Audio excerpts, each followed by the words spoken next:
नहमदुहु व नुसल्ली अला रसूलिहिल करीम अम्मा बाद फ़ाऊज़ु बिल्लाहि मिनश शैतानिर रजीम बिस्मिल्लाहिर रहमानिर रहीम।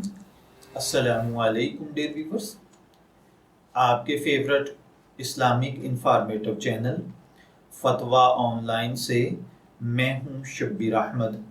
हमारा आज का टॉपिक है बड़े जानवर के ज़िबह पर ममानियत वाली जगहों पर कुर्बानी का हुक्म।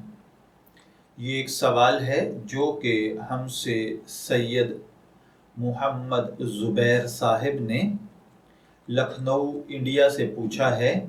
वो कहते हैं कि हमारे इलाके में बड़े जानवरों का ज़िबा मना है, यानी यहाँ पर कानूनन गाय वगैरह ज़िबा नहीं की जा सकती। छोटे जानवरों की कीमत इस वजह से बहुत ज़्यादा हो जाती है। क्या ऐसी सूरत हाल में हम कुर्बानी से रुक सकते हैं या नहीं, और क्या इस कुर्बानी के पैसे गुरबा में तकसीम किए जा सकते हैं या नहीं?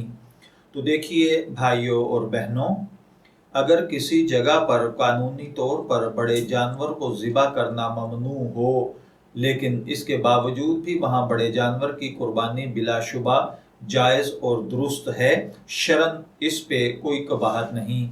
हाँ, अलबत्ता अगर फितने और फसाद की वजह से मुसलमानों को तकलीफ पहुँचने का अंदेशा ना हो तो वहाँ बिलाशुबा बड़े जानवर की कुर्बानी की जा सकती है।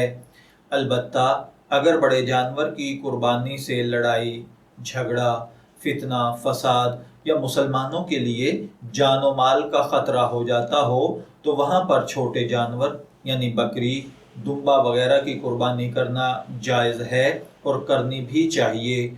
चुनाचे जो साहिब इस्तिताअत अफराद हों उनके ज़िम्मे छोटे जानवर की कुर्बानी लाजिम होगी। ताहम छोटे जानवरों की कीमत ज़्यादा होने की वजह से कुर्बानी तर्क करना और इसकी कीमत गरीबों में तकसीम करना किसी तरह भी दुरुस्त नहीं है, इससे बचना चाहिए। मैं दुआगो हूँ कि अल्लाह ताला हमें इन बातों को समझकर इनके मुताबिक अमल करने की तौफीक अता फरमाए। शब्बीर अहमद को इजाज़त दीजिए, फिर हाजिर होंगे किसी नए टॉपिक के साथ। तब तक के लिए अल्लाह हाफिज़।